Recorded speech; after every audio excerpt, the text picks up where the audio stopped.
Get ready for the Magic Valley Prepcast on IdahoSports.com. Hey, what's up? Welcome in another edition of the Magic Valley Prepcast, live on the IdahoSports.com YouTube channel, Facebook page, and X account, where we stop down to talk District 4 athletics week in, week out in the great state of Idaho. My name is Brandon Baney. Let's bring on our Magic Valley resident and expert. It is Scott Burton. What's up, Scotty? What's going on, Brandon? It's almost the Super Bowl, and I cannot take off. I can't take off my Rams jersey. I know I told you I was going to have a Kingpin jersey a couple weeks ago. That's coming, but I'm still blue in more ways than one, and I will not take this off I'll take this one off, but I'll keep wearing my stuff until this stupid game is over with. I did not plan it this way, but I am also representing my team today, Green Bay Packers, with the polo right there. So we can lament together, Scott. Yes, we can. We both gave them away. Yeah, so, no doubt. What could have been? Yeah. Well, sometimes, you come on with little aliases or little monikers. If those of you that are watching live, first of all, thanks for tuning in live. We appreciate it. If you could hit that like button on Facebook or the subscribe button on YouTube, and then share this when it's all said and done, that'll help everybody find the Magic Valley Prepcast a little easier on replay. You can watch this anytime at YouTube, Facebook, or X. You can also listen to the Magic Valley Prepcast at IdahoSports.com or wherever you download and subscribe to your podcasts. But today, Scott, not max power, but max headache. What's going on? Oh my gosh. Yeah, it's been a max preps kind of day for me. All I have done today is try to figure out a max preps thing. And I'll give you kind of the brief synopsis of it, really. So in the Great Basin Conference, in girls basketball, Jerome and Mountain Home finished in a tie. Okay, well, every conference has their tie-breaking scenarios, and they pretty much all mirror each other. There might be a slight difference here and there, but really they basically keep the same structure, and that's, overall conference record, head to head, and then how did you do against your conference from the top down? And then after that, before we had max preps, it was usually some leg wrestling or a coin flip, or rock, paper, scissors, or something to that effect, something stupid, because that was the end of it. Well, max preps comes along, and when it does, that became the final thing. And it was final. And it was the max preps overall rankings. Okay, well, I think everybody knows, unless they've been living in a rocker in Seattle, that max preps is going to play a part in what everybody does. Okay, well, if you're tied and you go to max preps and you're going to look and see kind of, all right, where do we fall in max preps? There's two places you can go. One of them is going to tell you the truth, and the other one is going to take you down a rabbit hole. And I have been in that rabbit hole all day long. So here's the deal. You go to the overall rankings page, and you're going to see what the max preps overall rankings are. And matter of fact, I talked to max preps today, again, where we're becoming very close, and they still remember the deep dive we did a couple of years ago, and they're still very friendly.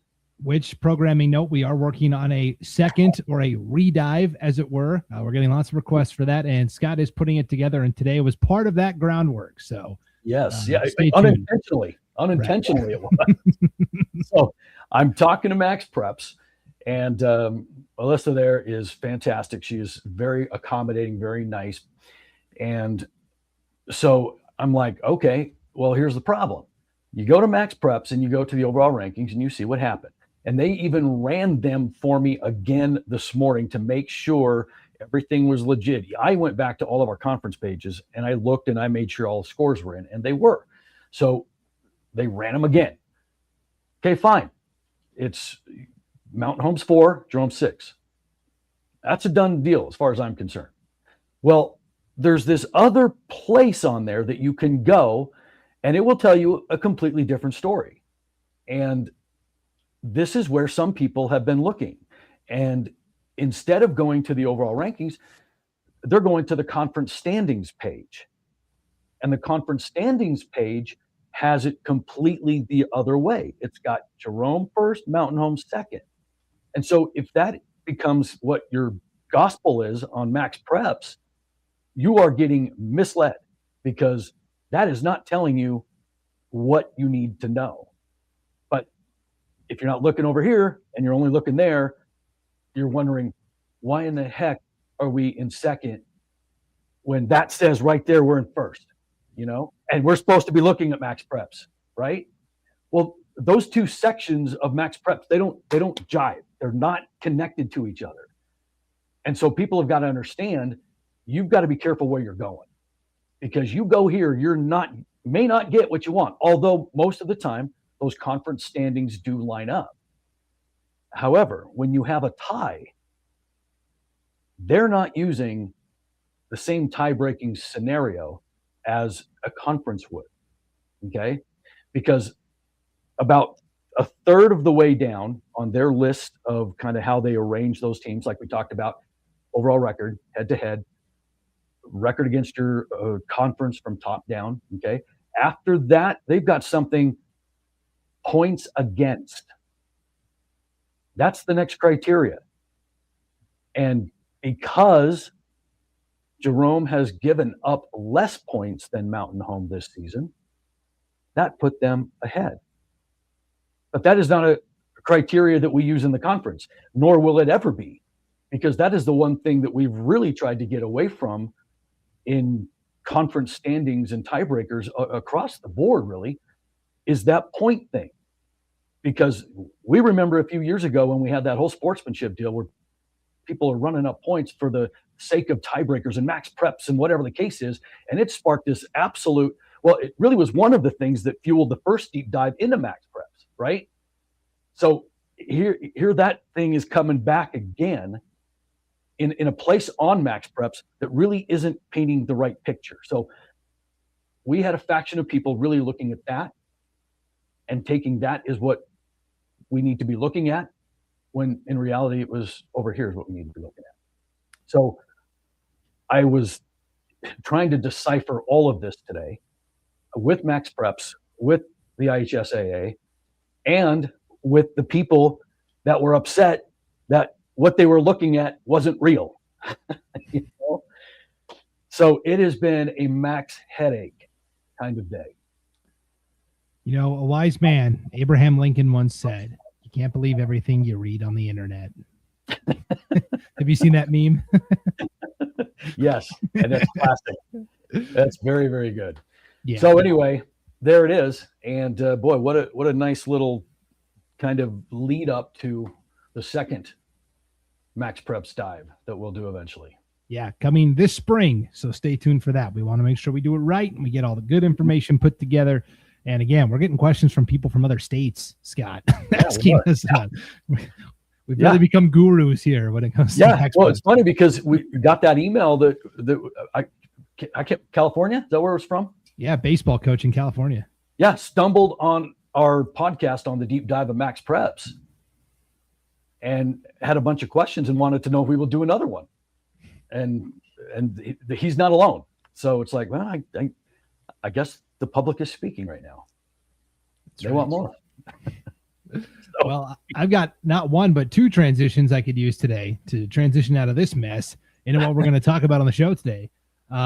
First of all, Scott, when you mentioned some of the point running up the score things that were happening in football a couple of years ago, I'm not going to say which schools were involved, but those two schools are matched up right away in the district tournament. So, you'll have to just decipher for yourself which schools we're talking about. And then also, Scott, I've got basically one of the conferences, one of the districts in the Magic Valley seeds their district tournament exclusively via Max Preps ranking. Doesn't base it on the conference standings at all. Which conference is that? You'll have to stay tuned and find out. We'll share it as we explore, but that's where we're going to start today. The girls basketball postseason has started, which means it's time to dust off those old brackets, take a look at what's going on with our girls basketball district tournaments. One district championship game already set. We're going to be broadcasting it on IdahoSports.com. We'll get to it, Scott. I am going to share my screen like we've done in the past. I always recommend that for the folks that are watching this, make your screen full size so you can see the brackets a little bit easier. And then also, if you are listening to this at IdahoSports.com or wherever you download and subscribe to your podcasts, it's all good. No big deal. You can, we have all the district brackets on the homepage at IdahoSports.com, and you can follow along that way. So here we go, Scott. Let's start with the largest classifications, and then we will just work our way down from there. Again, because Canyon Ridge is a delightful 6A school, we do get to talk a little 6A girls basketball here. Boy, Canyon Ridge, I think, is going to be happy to not see Rigby anymore. We remember in girls soccer, all Canyon Ridge had to do was win that home match against Rigby to advance to state. Rigby, the 5 seed, came in and knocked them off, stole their thunder there. And then here, Canyon Ridge is the number 5 seed. Oh, your reward, you get to go to Rigby right away on Tuesday night, a 75-18 win for the Trojans, who are one of just 2 teams in the state of Idaho girls basketball that are still undefeated. The undefeated Rigby Trojans, 75-18 win over Canyon Ridge. And now the Hawks have to battle Highland tonight. Another trip east to Pocatello this time, Scott, where they will take on the Highland Rams tonight at 7 o'clock. Yeah, this is I think it's a gettable game, for Canyon Ridge. Again, how are they going to respond to the shellacking they took at the hands of Rigby, just like, they do, everybody does. They haven't had a whole lot of success against Highland either, for that matter. You're trying to find some nice things to say. You really are. But this is a conference that is completely overwhelming Canyon Ridge right now. Yeah. They can't hang in it. And if anything, they should be playing down. They should not be in 6A girls basketball. I'm sorry, they shouldn't be. That is something they should have petitioned down for, because they can't hang in this one. So hopefully they play hard. That's about all I can say. Yeah, Highland is a team that leans on a lot of freshmen, and you could see that in their tournament opener. Despite being the higher seeded team here, Madison did win by 15, 38-23. So, freshmen not used to playing in the postseason. Maybe there's something there for Canyon Ridge. We'll see. Trying to keep their season alive. Yeah, it's going to be tough. Their 3 wins, 2 of them are against Buell, and 1 against, a really not good Valley View team as well. So after that, it has just been, one shellacking after another, especially in the conference. So good luck. We'll see. Okay, 5A, Great Basin Conference, Scott. This starts on Friday. We get the play-in game, Twin Falls and Minico. Scott, it wasn't that long ago. This was a district championship. Remember CJ Lotta and they were both at state. They both got to state. Twin Falls had all of those outstanding athletes and rocking and rolling. And now here they are in the play-in game, the 4 and the 5. Just shows you how the conference has flipped a little bit. Mountain Home, as we discussed in great detail, is the number 1 seed. Jerome is the number 2 seed, which means they get Burley on Monday night at 7 o'clock. Mountain Home will host the winner of the play-in game. We think it's probably going to be Twin Falls. That's going to be Monday at 6 o'clock. And then, hey, let's roll out the ball and see what happens. We've talked about this several times on the show this year. Those 4 teams, Mountain Home, Twin, Jerome, and Burley, all fairly equal. I can't figure this league out. Mountain Home has gotten they haven't just lost a couple down the stretch. They've gotten just like boat raced a couple of times. Very surprising. Yeah, I am too. For the longest time, it's been Mountain Home's conference to lose, and everybody is playing for second. And then all of a sudden, you get, and it started with that game at Jerome, where right from the start, Jerome was in control, and they were double-digit leads the entire time, won by 15, and that was a game that Jerome played extremely well. It's the best I've seen him play. But you also had that feeling too that Mountain Home is one of those teams that has so much firepower that you just, okay, as long as it's around 10 points, they're just gonna light it up, because this is a team that shoots over 25 3-point shots a game, and they're scoring over 58 points a game. They're putting 6 or 7 of those threes in. I mean, so they're getting about 21 points a game from beyond the arc, and that's the great equalizers, that 3-point shot that Mountain Home loves to shoot. I mean, they shoot about 1,000 shots a game. You're just watching this game going, they're going to get hot, it's going to be over, and that's going to be it. Well, it never happened. And then they go play Burley at home in arguably the toughest place to play. I hate that place.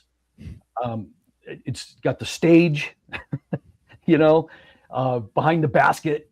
It's just an old gym, and I know I mentioned this before. When I was in high school and we played Mountain Home, we played in that gym, and I hated it. My worst games ever in my career were in that gym. Hated it. And it's a hard place to play, but it's a great home field advantage for Mountain Home. But anyway, point is, Burley goes into that place and absolutely boat races them at home. And so now you're like, well, what is wrong with Mountain Home? Well, I don't know. We're going to find out, because they don't have any more room for mistakes. And they're going to get either Twin Falls or they're going to get Minico. And the thing with those two, Twins handled Minico twice. First one, kind of a blowout. Second one, 10 points. Got a little bit closer. But, Twins got some pieces that can cause some problems. They run a really good zone. They run a 2-3 zone that they do pretty well at. And I know that we struggled with it on Monday. And so they can hang. And they've got enough height that, they could post you up a little bit. The thing about Minico is about a year or two away from being relevant. Coach Bateman does a good job with that group. I hope she can keep them together, because they're young. They're young. And they've got 2 sophomore posts that are going to be really, really good if they can get, stay together and develop. So they're a little bit year or two out. But like you said, this conference, who knows? And that Burley Jerome game, my goodness, who knows what to expect there? And I'll tell you, Burley's playing with some confidence right now. They go up to Mountain Home, a place that nobody wins, and they take care of business.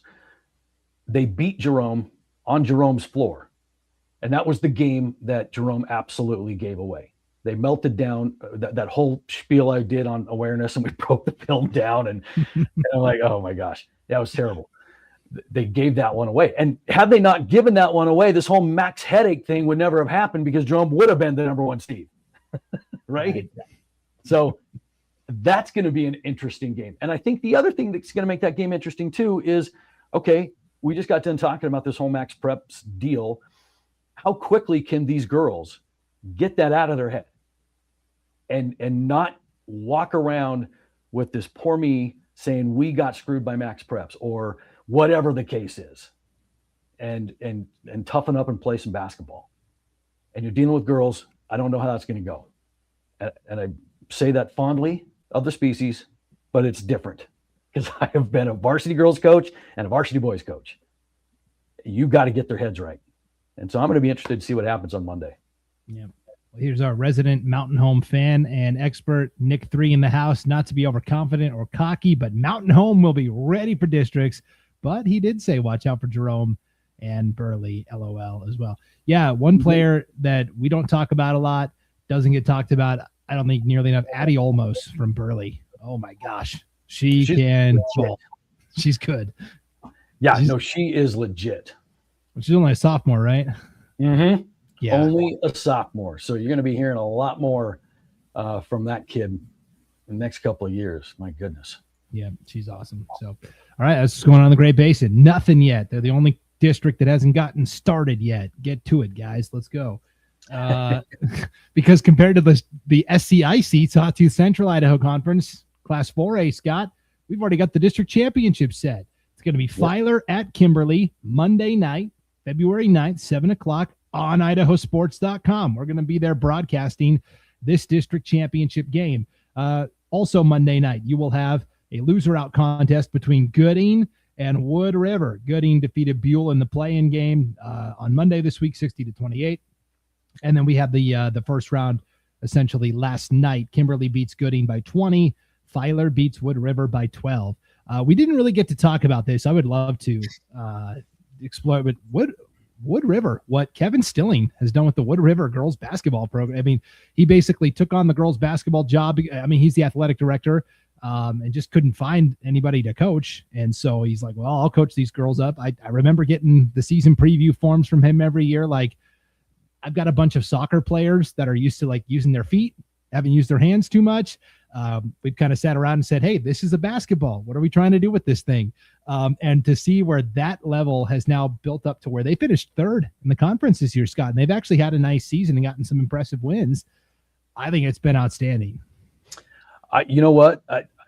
You can't say enough about the job that he's done. When he took over a couple of years ago, I was sitting with him, and it was actually me and Brady Trinkle, and we were sitting in Buffalo Wild Wings, and Kevin was like, guys, and because he knew that, well, obviously we know Brady was a longtime varsity coach at Minico, and I was a varsity coach as well. And he goes, I'm going to take this job. I'm going to do this. Can you drop some plays? Can you show me some things or whatever? So we spent some time, drawing things up and saying, well, this is what we do. And this is kind of what he did. And this is what I do and whatever. And I mean, this is all on like cocktail napkins and whatever. And it's just like, away he goes. And, obviously to get things started, it's not going to just kind of gel right away, and I remember having conversations with him throughout the course of the season, like, hey, this is what they're doing. What do you think or whatever? And it just gradually over the next couple of years, it became a real basketball program, because it wasn't at all. And now it is. And man, I can't be happier for the guy. And he did the same thing with soccer a couple years ago when they had a problem, and he stepped in and was the interim coach. So I don't know how you do it. I mean, I know it's a smaller 4A, but at the same time, you got to be the AD and a head coach. That is a lot on your plate, man, but he's doing a great job. Yeah, we should remind you as well. I believe Kevin Stilling is the most successful football coach in Wood River history as well, in terms of wins and getting the team to the playoffs and all of that good stuff. So, just a chart where they've gone in 3 years, Scott. 3-19, 2-20, 13-8 this year. So, yeah. And those, games that they're losing aren't all blowouts either. They're hanging in there. They lost by like 12 to Minico, lost by 12 to Filer. Kimberly's a different story, but they're hanging in there. And it's, man, good to see, good for them. Wood River hosting that game Monday night, that loser out game. Gooding's got to make that trip up there. That's a tough place to go play. So we'll see if the Wolverines can keep it going and maybe have a chance to get to state. There are 2 bids available. So all 4 teams still in the mix, still have a chance. The winner of this game Monday night will automatically go as the conference champion. So it should be a fun one. Again, that's on IdahoSports.com Monday night, 7:00, Filer and Kimberly, the rivalry renewed. All right, Scott, 3A, District 4 and 5. Remember, Declo and Wendell have joined their friends to the east, Malad, West Side, etc. This is the conference, Scott, that I was telling you about. They seed their teams at districts strictly on Max Prep's rankings because not everybody plays the same amount of conference games. Wendell in particular, we talked about this the last couple of years, where Wendell, for whatever reason, does not do the home and away. Declo does. Wendell does not. And so we talked about it the past couple of years. It's actually benefited Wendell, where if you looked at conference record, they probably should be a little lower. But because of Max Prep's ranking, they finished a little higher. They very famously last year had a home game against West Side that they ended up winning because of that home court advantage. So it happened again this year. They were the 3 seed. But Declo says, yeah, we're not intimidated by that home court environment. Declo, the 6 seed, goes to Wendell and scores a 52-40 upset in the first round. Not only that, West Side goes to Soda Springs, a Soda Springs team that's been to state like 19 of the last 21 years or something crazy. And they win in dominating fashion, 47-32. So you've got the 5 and the 6 seed, both in the winners bracket, taking on number 1 Malad and number 2 Aberdeen. And you've got Wendell and Soda Springs in a loser out game tonight in Wendell. How crazy is that? That is crazy, because you look at, the regular season, and Declo got thumped twice by Wendell.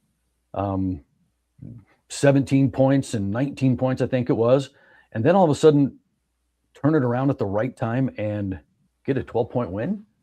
I mean, that's incredible. And you're right. And this conference here is really peculiar because of that reason. They don't play the same amount of games in conference. And so they don't have much of a choice but to use something like Max Preps. Just make sure you go to the right side of Max Preps, not the one over there. Right. The other interesting thing is, like, Malad is so dominant. Like, Malad is Malad's a favorite to win the 3A state championship, let alone the district championship. Mm-hmm. But the question all year has been, who's going to be that second team? It's been Soda Springs for so long. West Side has been in the mix a little bit. Aberdeen, I can't tell you the last time Aberdeen was good in girls basketball, but they took second in the conference this year. I don't know. Declo, I think, has got a really good shot. They're at Aberdeen tonight. It wouldn't be crazy to see Declo in this championship game against Malad potentially. That'd be crazy. Yeah. I mean, who would have saw that coming? Nobody. And, right. This is, again, a really weird conference. Malad, you're right. It's Malad and then everybody else. And, Malad, what'd they do? Lose a couple of games mid-season, lost to Bear Lake and then went to Lehigh, Utah. Both single-digit losses, and after that, it's just been on cruise control. But everybody else, there isn't a single one there that would surprise me. Especially with Declo getting that win. Holy crap! Who saw that coming? Yeah. So this will be fun to watch. Yeah, this will be a really fun bracket. Games continue tonight. West Side at Malad, Declo at Aberdeen, and the loser out game, Soda Springs at Wendell. Scott, this was a really fun opening round of the postseason. This is one of your favorite conferences. Jerome's going to be hosting some of these games coming up. The 2A District 4 Snake River Conference. Oakley finishes as the 1 seed, Raft River as the 2 seed. Oakley had a bye in the first round. Raft River had a pretty easy time with Shoshone, 66-24. But the other 2 first-round games on Tuesday night, Raft River hosted a triple header. It was actually really fun. You had Hagerman, the 5 seed, knock off Murtaugh by 2, 38-36. And then Valley had to hold on for dear life against Glens Ferry, the 3 seed, and they only won by 2, 46-44. So now you've got tonight, Raft River hosting another doubleheader here. Shoshone and Glens Ferry in a loser-out game. Raft River and Valley will play in a semifinal. And then Oakley is going to host Hagerman tonight as well. Really even conference. Yeah, it really is. And I was kind of messing around with this bracket because I was trying to find out who is coming to our place tomorrow because we're hosting the one at 6 and then the one at 7:30. And let me help you here. Murtaugh's going to be there for sure. Okay. Because they've got to bye into this loser out rounds. They're there. Murtaugh's going to play the loser of Raft River and Valley in that first game. And the second game will be either Shoshone or Glens Ferry against the loser of Oakley and Hagerman. Not saying Hagerman doesn't have I think you could put Hagerman in here. Oakley's just really good. But the other 2, I don't know. Could go either way. Okay. All right. Yeah. Because you look at this conference really quickly. Hang on. And all season long, really, it's been kind of a 3-team race with that Oakley, Raft River, and Valley kind of really doing their thing, playing really well. Oakley has an opportunity to make a run at a state title this year. But those 3 are the ones to watch. And that Valley game, I think, is going to be really interesting too. That Raft River Valley, you get the 2 and the 3 against each other. And, this season, it was some close games. I mean, Raft River beat them the first time. I think got them by like 3 or 4, and then got them again by about 10. So it's really hasn't been like 2 dominating 3. This one could go either way, and it's going to be tough to beat a team 3 times. Yeah, this is going to be a really fun battle. And remember, 1.5 bids to state. So only the district champion advances. Second place has to play second place from the White Pine League up north. Lapway or Prairie, most likely. Again, Oakley and Prairie was the state championship game last year. That could be a state play-in game this year if everybody doesn't watch out, which is just ludicrous to me. But anyways. Yeah, for sure. Yeah, that'll be a fun one. These games all continue tonight. Again, Oakley hosting Hagerman in a semifinal, Raft River hosting Valley in a semifinal, Glens Ferry and Shoshone tipping it off in a loser-out game at Raft River as well. And then finally, Scott, the 1A District 4, the Sawtooth Conference, where we did have a couple of teams that didn't play in the regular season, Bliss and the Idaho School of the Deaf and Blind. They came in and participated in the district tournament.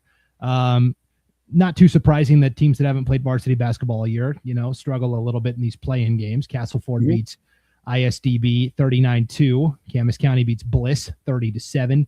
And then last night, Hanson hosted a couple of quarterfinal games. Richfield beat Castleford 46-35. Hanson beats Camas County 56-18.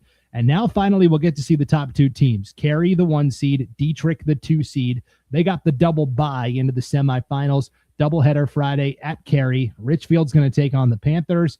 Dietrich and Hanson will battle after that. The losers of those 2 games will play Castleford and Camas County in loser-out games. 2 teams get to go to state from this bracket. Cary, I feel pretty good about. This Dietrich-Hanson game, I think, is going to be really telling. Yeah. I mean, what a year Cary's having, 15-3 on the year, undefeated in conference play. All of that, as we've seen in the past, can go right out the window once you lace them up in the district tournament. But yeah, I mean, kind of keep your eye on this Dietrich team as well. I mean, they're not playing that bad either. You figure, I mean, you look at the record of 11-8, but they started the season 0-3. Or check that. They started the season 0-4 or 5 or something. And then since then have really put together a nice season. 1, 2, 3, 4, 0-5 to start the season. And then after that, it's been a really, really good campaign for them. It played Hanson a couple of times and really kind of took care of business. Some big wins, lopsided wins against Hanson. But Dietrich, I tell you what, they're playing some pretty good ball right now, I think. Yep. Going to be interesting to see who advances out of that tournament. Again, 2 spots are available. So this time next week, Scott, we will basically have we'll have it all set. Essentially, we'll know which teams are moving on for the most part, who's going to be in the play-in games. And so that should be a lot of fun for sure. Absolutely. Okay, let's move over to boys basketball. We've talked about all of these 1,000-point scorers throughout the course of the year. There's been a couple on the girls' side that we talked about. Lexi Longhurst from Mountain Home, Andy Simpson from Cary. We talked about Eli Esterbrook from Gooding on the boys' side. Well, 3 more Magic Valley boys have crossed that 1,000-point mark for their careers. Tate Trevino from Buell. Didn't hear anything back on Tate, so maybe next week we'll have something, or we'll just say it here. Congratulations, Tate Trevino from Buell, 1,000 career points. Pretty cool. Yeah, I mean, we seems like this is kind of the facet that we're in right now, is just celebrating all of these awesome accomplishments. And yeah, congratulations to Tate Trevino. Reached out to his school, and we didn't hear back. Maybe it got lost in somewhere. It got lost in that section of Max Preps you're not supposed to go to. You're right. It might have. I was trying to come up with something like that, but my max headroom is not functioning at the moment. Well, we did have 2 teammates from the same team cross 1,000 points right around the same time. This was a little earlier in the season, but we're bringing it to you now for the first time. Scott, not only are these guys teammates, they're not only on the same team, they're in the same family. Twin brothers Jonathan and Jordan Swainston from Wendell have each crossed 1,000 points in their career. That's pretty cool. Yeah, it is. I mean, just the fact that you scored 1,000 points, but to have two brothers do it, two twins do it, growing up together. I mean, it's just such a cool, interesting story. Just because, you got to imagine there's some competitiveness between the two, but they are both so dynamic as players that, they got started as freshmen. Obviously, when you are hitting 1,000 points, then you're pretty much a starter as a freshman, for the most part. And they were, but man, what a couple of good players. And, start with Jordan, for example. He played varsity all 4 years. They're twins, but they're built just a little bit differently. Jordan kind of a little bit stockier than Johnny is, but he kind of is been called the protector of the team. He's the kind-hearted kid that always roots for the underdog, and he's always the first one to step up for his teammates, and so they just call him the protector. And the thing about the two of them, though, too, is that Jordan played the majority of his freshman year without his brother Johnny, because Johnny tore his ACL his freshman year. And so you look at Johnny's road. He didn't do it using all 4 years, right? That tells you what kind of player and scorer he is, because he did amid this 1,000-point accomplishment tear an ACL, But back to Jordan, this is just a solid player. First team All-State last season, just a really, really good player. Catch and shoot three. He's just one of those quick shooters, and he got that 1,000 points against Buell when they were playing them. And so that's kind of how Jordan's path went.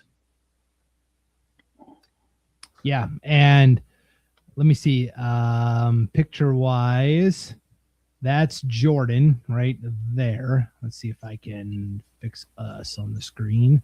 There we go. So that's Jordan, and that's kind of cool. They got, we've seen the balls, we've seen the posters. This is an actual jersey, Scott, with 1K on it, 1,000 for Jordan. That's pretty cool. Yeah, no, that is super cool. 1K, man. That's awesome. That's him with mom and dad. And then, hey, they got to do it a little bit later on with Jonathan as well. Jonathan, the 1K. As well. And Johnny, his story, 8 games into his freshman year is when he tore his ACL. And this was a kid who was shooting 50% beyond the three. Think about that. A 50% shooter beyond the arc.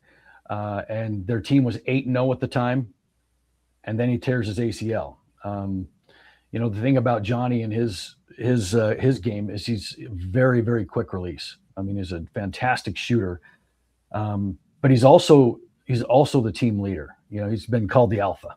You got Jordan the protector, Johnny the alpha, and this is kind of how they've been described to me. And and Coach Kelsey, AJ Kelsey, had nothing but just awesome, wonderful things to say about, both of these guys. But last year, in 2 of the biggest games of the season, he was able to put 15 points on the board in the first quarter. That just tells you that when the spotlight's on and the pressure is on, this is a kid that really steps up. And, even last year, there was a timeout in the Idaho Center in that state title game with their team down with about 2 minutes left. Johnny in the huddle did most of the talking to his teammates. He was the one that was in there telling everybody what to do and rallying everybody. And then he goes out and he scores the last 11 points of the game and brings home a state trophy, So, that's the kind of player he is. And he got his 1,000th against Filer, but a little side note too, we talked about his ACL as a freshman. When he was a sophomore, he tore his meniscus, but continued to play through the pain. He was like, I'm going to tough it out. I'm just going to play through it. And he did, so, both of these guys have done wonders for Wendell basketball. And everybody that knows them will tell you they're equally as good of people as they are players. Yep. That state championship game last year, that really fun overtime game, Declo and Wendell, of course, how fitting the two rivals played for the championship. Wendell was a team last year. The talent was there on paper, but they just, I don't know. It looked like at times, I was like, I don't know if this team's even going to make it to state, let alone get to, win the 10. They went 20-6 last year, but they were 2-4 in conference play, and I'm like, that's a head scratcher, but they got it figured out at the right time. Obviously got all the way to the championship and won it. And this year, Scott, it seems to be a renewed focus. 16-1. Their only loss came to Filer, I believe, in overtime at the Delta Center, home of the Utah Jazz in Salt Lake City. That's their only loss this year. So, yeah. I think we talked a little bit about that one, didn't we? Yeah. Yeah. I mean, what a season. Fun to watch. Good team. Yeah. So congratulations to both of the Swainstons for getting over 1,000 points in their career. I mentioned that Wendell is enjoying a fantastic regular season, 16-1 overall, as we talked about. Their latest victory came on Saturday night, Scott. Actually, they beat Soda Springs last night, but prior to that, a 73-57 victory over Gooding. This game was in Gooding this past Saturday, but when these two teams got together, it was about so much more than just the basketball on the floor. Yeah, it was. And it's, we talk about this kind of stuff all the time, and this is the stuff that just kind of tugs at your heartstrings just a little bit too. It's some things are a whole lot bigger than the game. And this one was about a little girl, and little girl's name is McCrae Diamond. And she's from Wendell, and she has been battling cancer. In fact, it was in October that they found a brain tumor, and it was about the size of a golf ball. And, I think she was 8 years old at the time, or is still 8. I mean, and, taking that out, she had to kind of basically relearn everything. And, and everybody's got, their little soft spots on things that kind of get them. And, for me, kids are, especially little kids are like my kryptonite. And so whenever we hear this kind of story, man, it really does just kind of get to you. And the way this all started was earlier in the season, the girls varsity team from Gooding was playing over in Wendell. And the players were given yellow hair ribbons by the Wendell team to wear during their game. And, it was done to show support for McCrae. And one of the student council members, is what I was told, was, saw that. And Kaylee Butler is her name. And she was at that game and noticed all those ribbons. And when it came time to play, she wanted to continue it on for the Gooding community, because the story was such a strong, powerful, thing that it couldn't stop right there. And so pretty soon she had some t-shirts designed for the boys varsity players to wear during warm-ups, because this started to bleed over into, the boys side of things. And once it all got rolling, they got the word out for Wendell to join in, and for everyone in the stands to wear pink. Okay. Because that was her favorite color. And so it became one of those things to where the whole community, both the Wendell and the Gooding community rallied around this. They all showed up in pink, and it was kind of one of those things everybody forgot, about the game. And kind of a little side note is Kaylee Butler, the kind of the organizer out of the Gooding end of things. She's one of those people that's got some connections to cancer too. And so that was kind of something that fueled, her motivation to find it. And so they were able to collect a bunch of donations and, all those things. And it's going to go directly to McCrae family to help with all of these costs. And probably the most cool thing about the night was during the game, Jim's loud. I mean, you can imagine how loud it is when you get these two teams together. And the refs had just blown their whistle to, make a call, stopping the game momentarily. And the entire gym all of a sudden went quiet. And then everyone started to stand. And then what they saw was, at that time, McCray was entering the gym with her family. And so everybody just they knew what it was about, and when she came in, everybody stopped. Everybody was dressed in pink, and the refs held up the game as she came across the gym. Someone was carrying her up into the stands while everybody just stood in respect and froze. And it was just one of those moments that I don't think anybody could ever describe or ever really convey how that had to have felt, not just for McCray and her family, but just to be part of something like that. Because very few times in life do you get a group of people together that feel pretty much the exact same thing at the exact same time. That's all for the good. And that was one of the most touching moments of that whole thing. It's pretty remarkable how Gooding has spearheaded a lot of this. Obviously, Wendell has been doing a lot this year. I've seen fundraisers at the Wendell Senior Center. City Hall's been helping out there. At Wendell High earlier in December, they kind of had a McCray week. They all kind of dressed up in different costumes and had a fundraiser there. So this is a family that's definitely been touched by both of these communities. And so it's really cool when we've said this so many times, the Magic Valley, there's some fierce rivalries, but they really do seem to come together for their own. Here is, we got one picture from the game, Scott. This is McCray right here. Mm-hmm. Just the bravery and the courage that she has shown through all of this. And then you see everybody in pink around her too. So.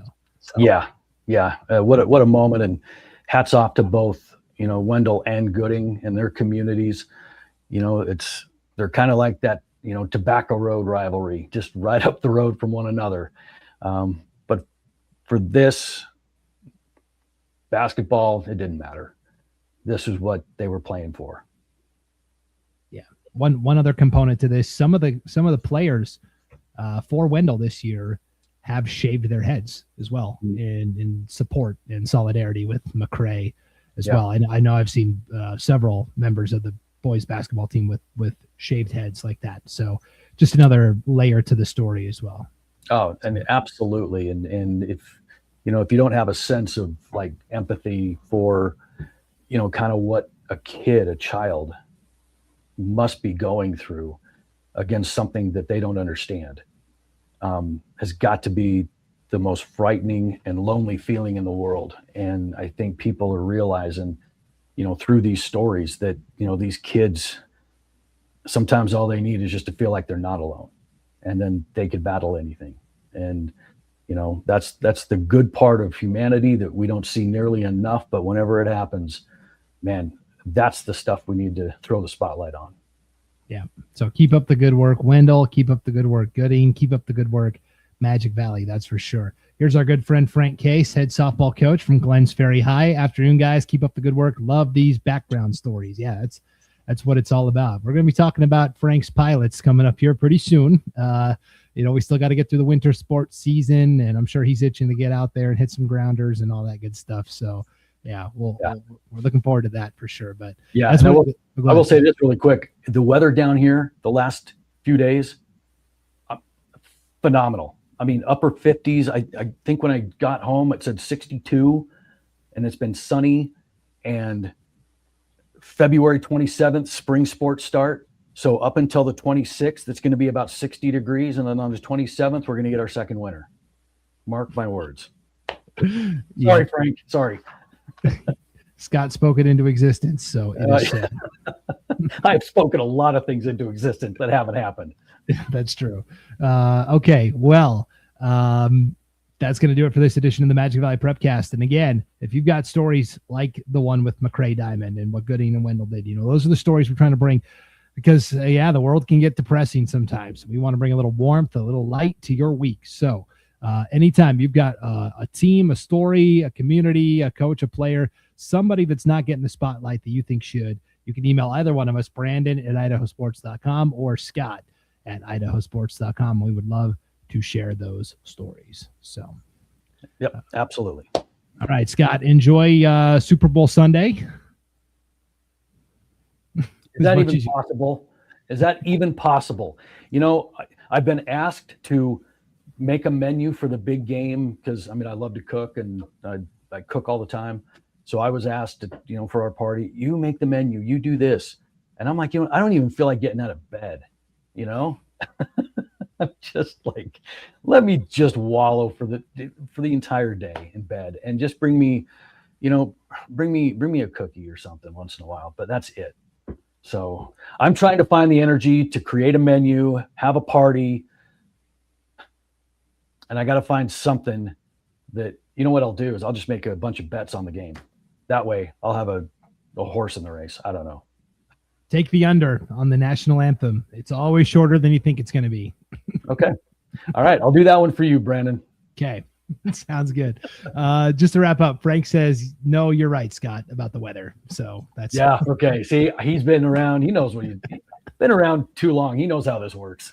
Yeah, he knows the deal. So, all right. Thanks for tuning into the Magic Valley Prepcast, everybody. We'll be back here next Thursday for another edition. We'll have more girls postseason basketball to talk about. And who knows what else we'll unearth here on the Magic Valley Prepcast. But for Scott Burton, I'm Brandon Baney. We'll see you next time on IdahoSports.com.